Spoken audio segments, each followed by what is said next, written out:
Okay, it's game time.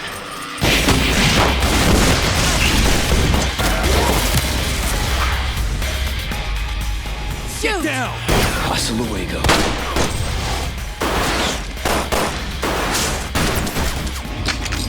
I have this. Feast on this!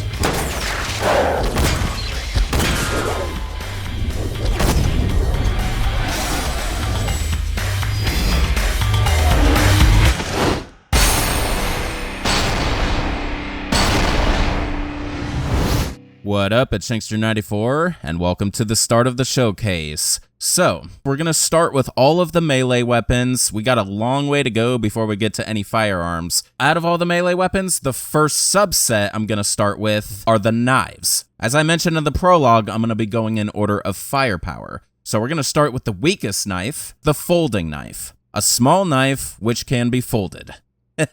That's kind of a circular definition, you know? Not very good.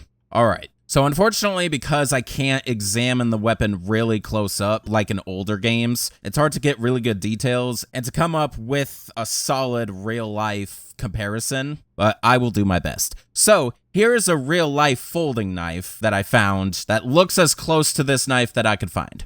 So I mentioned this in the prologue, but I'll go ahead and reiterate again here in case you didn't watch it. I'll be showing locations of weapons a little differently for this game, starting with screenshots from evilresource.com of every possible location in every scenario and difficulty mode. Then if any of those locations are fixed regardless of difficulty, I will show in-game footage of that, as these are locations that you're guaranteed to find the weapon no matter the circumstance. And if any of the weapons don't meet this status, then I will just show one clip of a location, likely one that is common in most difficulties, or one that is very easy to find. This ensures that every weapon that can be picked up is shown being picked up. There are a few weapons that are not possible to pick up because there is no in-game location for them. It's also important to mention that these locations are based on single-player mode only. They may or may not reflect network mode. So when it comes to the folding knife, you can find it in David King's inventory inside of his toolbox, which is his personal item, which gives you the ability to use it in any scenario, in any difficulty.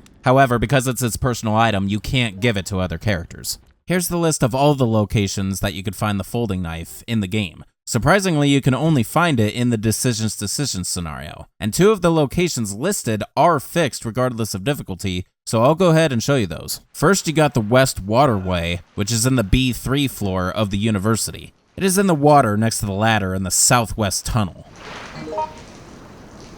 The other one is literally in the final area of the game, the front square in the university yard 2. It is on the ground in the southeast corner of the square. Now here's what the folding knife looks like in-game, being equipped by all characters, and I plan on doing this for every single weapon since every character has a unique idle stance. This is to remain consistent with every ultimate weapon showcase before it. Now the folding knife is a tiny little thing. Alright, so let's go ahead and equip it. I'm going to be testing it with George here. The same character I started the OG weapon showcase in, so that's nice. So the thing is, when it comes to testing all of the weapons out, it is going to be pretty intricate because I need to show it with both sexes because of the difference in animations, and especially with handguns because every character has a unique animation when it comes to equipping and aiming handguns. So that'll further diversify it. But here's the other thing. There's a whole nother stance if you're equipping weapons while in danger status. So I gotta show all of those too. So we're gonna have a lot of tests of all the weapons. I hope you guys are prepared. So for now, test the folding knife out. Here we go.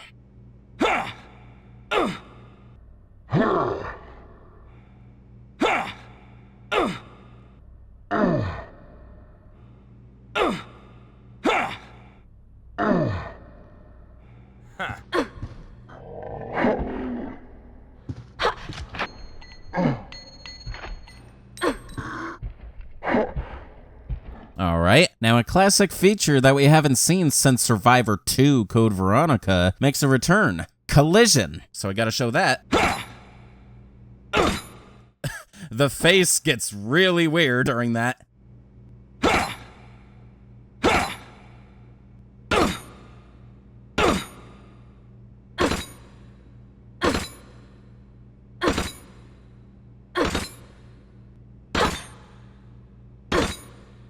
Alright, now to test it out when you're in danger status.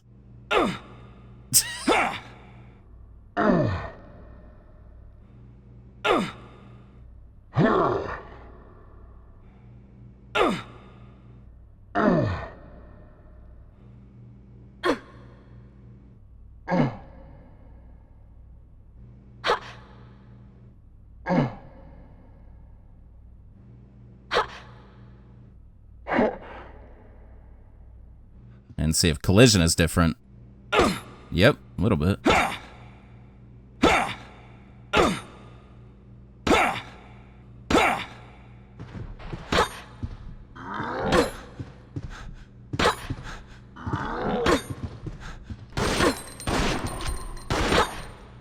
Now, David is special when it comes to knives because he is equipped with a 3-hit combo that you could perform if slashing straight. Check this out.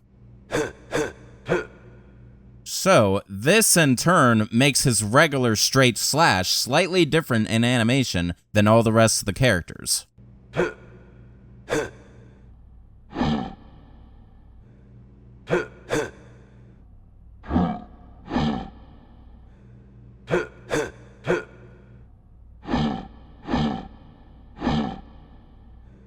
Alright. Now, of course, pretty much all of the melee weapons are going to be tested on zombies because none of them get crazy powerful, really. Maybe some of the last ones that we go over, they may be powerful enough to defeat zombies in one, so we'll step it up if we have to. But for a while, we're only going to be testing on zombies. So, let's test out the folding knife on a zombie. Alright, so when it comes to all of the knives, I'm going to be using David to test them on enemies. Because of his 3-hit combo, it's going to slash the time down considerably. And I checked very carefully. There is no damage difference between David using it with his 3-hit combo or any other character using the knife regularly. And another thing, normal mode will be the difficulty used for a majority of the showcase. Alright, here we go. Test the folding knife on the zombie.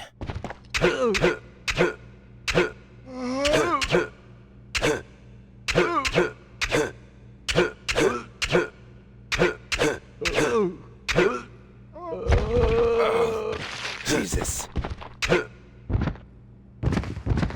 To the bitter end, that zombie did not want to fall at all. But, as you saw, every individual slash dealt a total of 40 damage. Let's do another zombie, just in the next room here.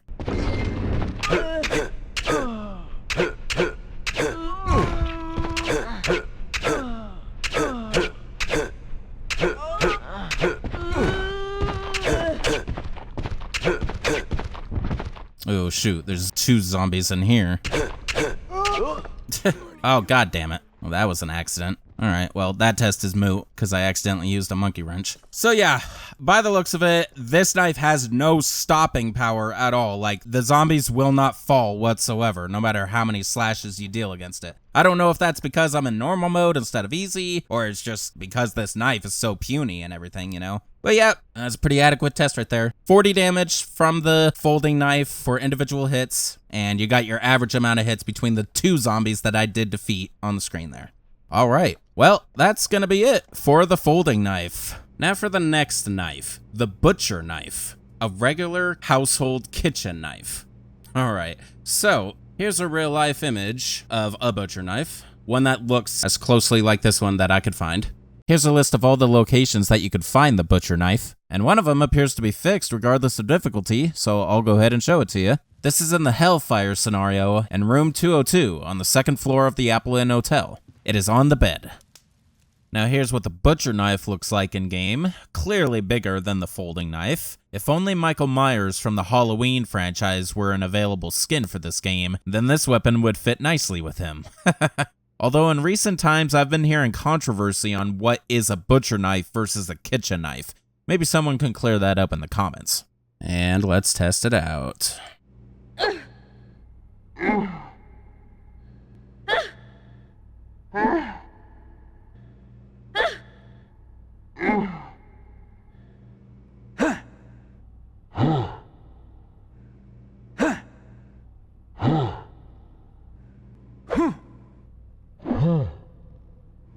And let's see its collision.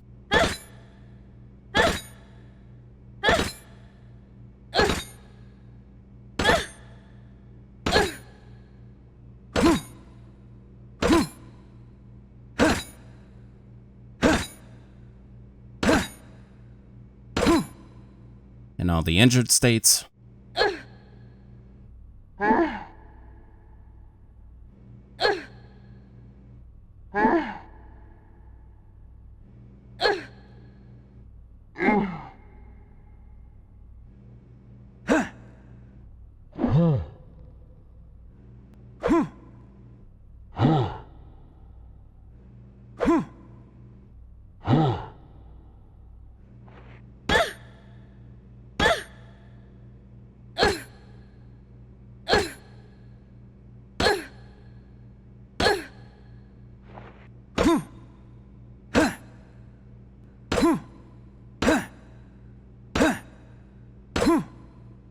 And of course, David's 3-hit combo.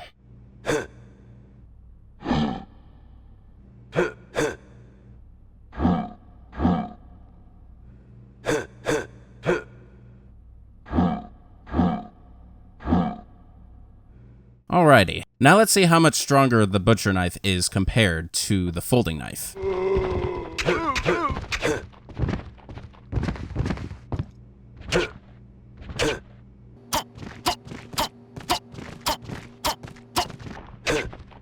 Okay, so it appears the butcher knife deals 55 damage, so 15 points higher than the folding knife. That's good. Let's test some more zombies. And that one zombie with its health pull took 13 slashes. Uh-oh. They're compounding. Luckily, with the tracker, keep track of all of their health pulls.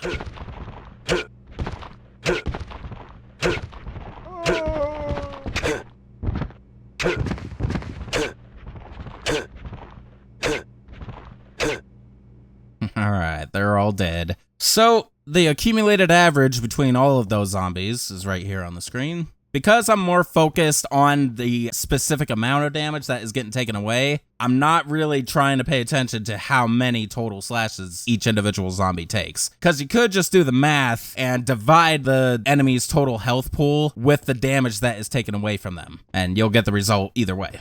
And that's going to conclude the butcher knife. Now for the last knife, the survival knife, an army fighting knife.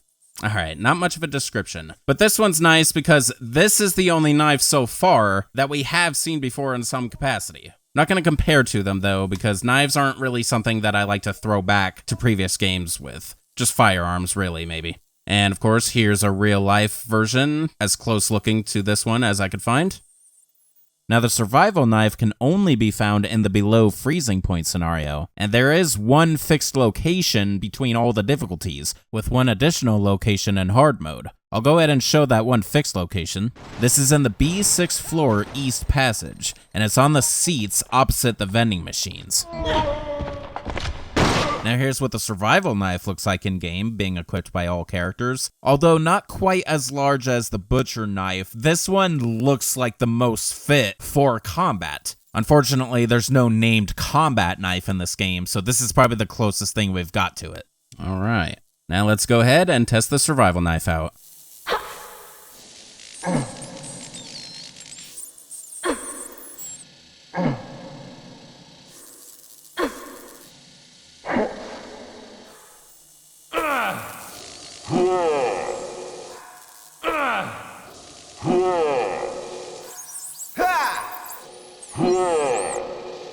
And let's see collision.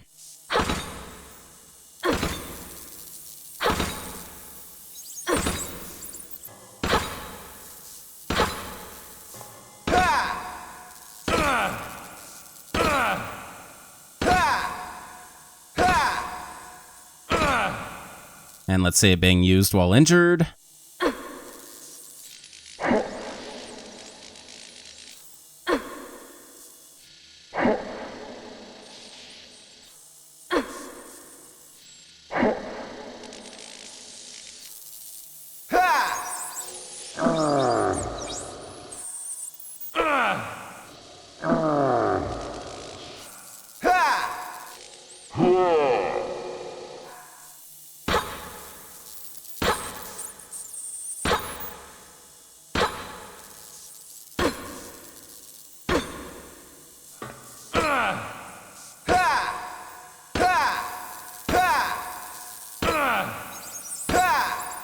And of course, David's 3-hit combo.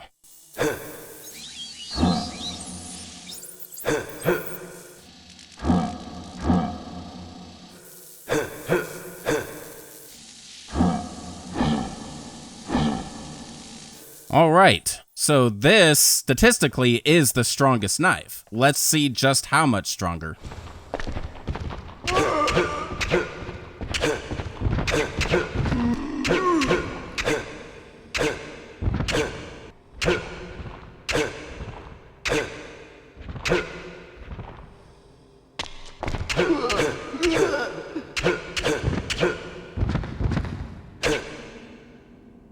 Alright, so it appears the survival knife does a total damage of 70 per hit, which is 15 above the butcher knife. So it's consistent across all of the knives. The butcher knife is 15 points above the folding knife, and the survival knife is 15 points above the butcher knife. So really neat. Let's test it on one more zombie.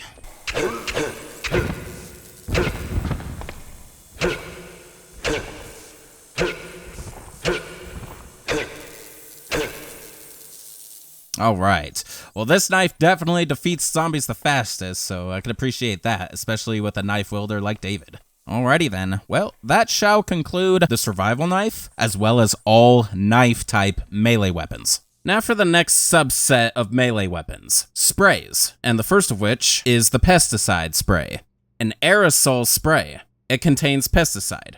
So yeah, very clearly a lot of the descriptions are going to be very vague and generic and almost circular. Nothing we could really do about it. With the sheer amount of weapons in this game, I actually don't mind that. So, definitely haven't seen a weapon like this ever before. But here's a real-life pesticide spray that I found from the internet, just to compare. Here are all the locations that you could find the pesticide spray in the game. 2 of them appear to be fixed regardless of difficulty, so let's show them. The first one can be found in the Outbreak scenario in the very first room of the game, Jay's Bar, first floor. It is located on the floor behind the bar.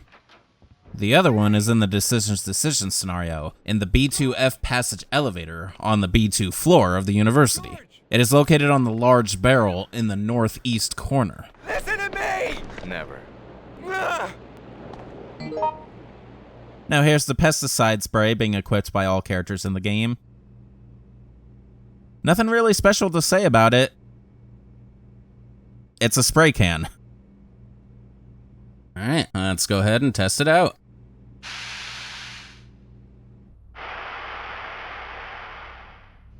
So subtle.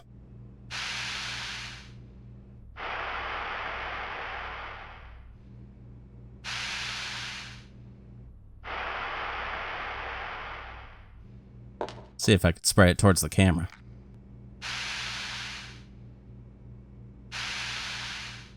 Get a face full of that.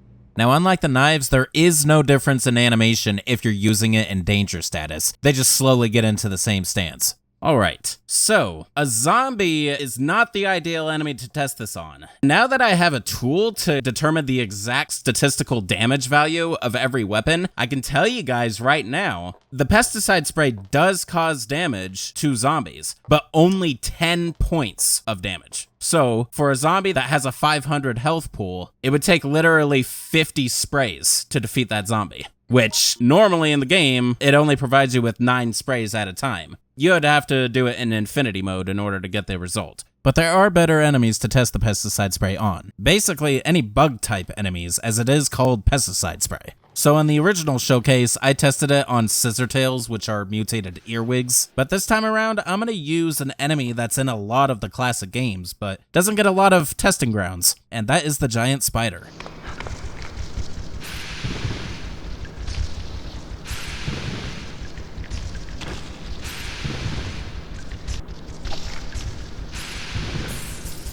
Wow, okay, so the pesticide spray against the giant spider deals 240 damage per spray. Yes, this is what you want to use this against, no doubt. Let's do another one. Oops.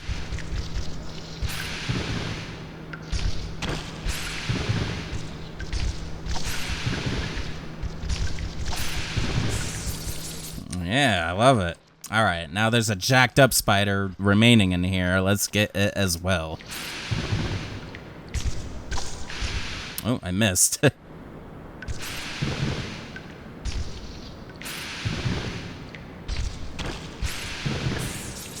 Okay, that is a great example of how to properly use the pesticide spray. Once again, you test this on a zombie, it only causes 10 points of damage.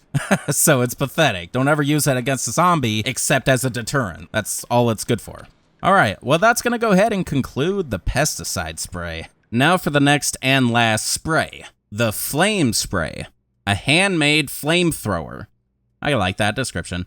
All right, so if you look at it just in the inventory, you can clearly see that it is just two materials taped together. So this is the first weapon I'm going over that is a craftable weapon. And there's only one person in the character lineup that is capable of making certain weapons, and that is David King. This is possible because he has vinyl tape in his personal inventory, and this is used to combine certain objects to create new weapons. There are a total of 5 weapons that he can create, and this is the first one I'm going over. This is created by combining the pesticide spray with a lighter. So, I don't know if it's ever been created in real life through this exact measure. However, I have heard many stories of people creating homemade flamethrowers by just spraying into a lighter in a similar fashion. So while the flame spray can't be found and can only be created, the materials to make it can only be found in a couple of scenarios. So I already went over the pesticide spray, so just refer to that weapon for the locations of that. But here's a list of all the locations of the lighter in the same scenarios and difficulties. Because the lighter is not a weapon, I'm not recording clips of that. Now here's what the flame spray looks like in game after being created. It is a lot more appealing looking weapon-wise than the pesticide spray, that's for sure. I love the open flame that's going on the end of it. And I like how you can clearly see the tape that is holding the lighter and the pesticide spray together. And let's go ahead and test it out. Ooh, glorious flame.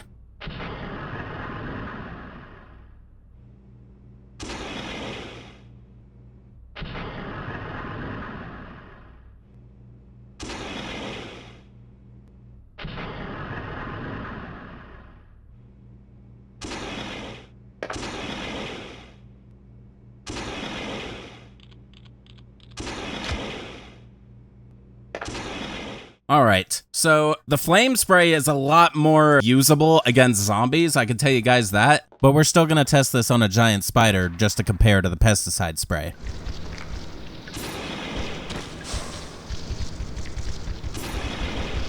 Well, this is peculiar.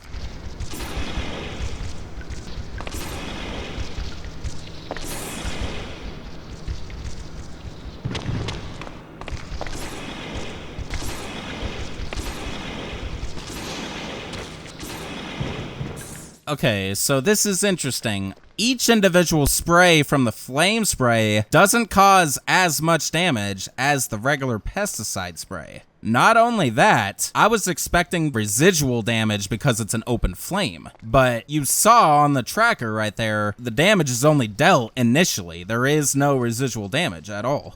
Let's try another one. Yeah, by the looks of it, it only causes 150 points of damage, while the pesticide spray does 240. I'm guessing this is because the pesticide spray is specifically made for bugs, while the flame spray is meant to be more versatile and used against more enemies. Like, the flame spray you can adequately use against zombies. With that, I am going to do a separate test so we can see some residual damage, because I know it can happen. Oh, you saw that? Yep, it's still going. Ha! Okay, I was told this explicitly in the comments of my OG showcase. The residual damage is so long-lasting that it literally only takes one hit from a flame spray to defeat the zombie. Let's test another one. Okay, but it looks like the initial hit is still the same as when dealt against the spiders, 150 HP. Well, that's good. That happened. The residual damage actually paused while the zombie was chomping me, so other animations could interrupt it. So yeah, the flame spray is pretty interesting. It really is curious why the spiders in particular do not receive residual damage. They don't flame up like the zombies do. So you definitely can test the flame spray on many different types of enemies, while the pesticide spray should be reserved for bug type enemies specifically. Well, with all that, I think that's going to be a fitting conclusion to the flame spray as well as all spraying weapons.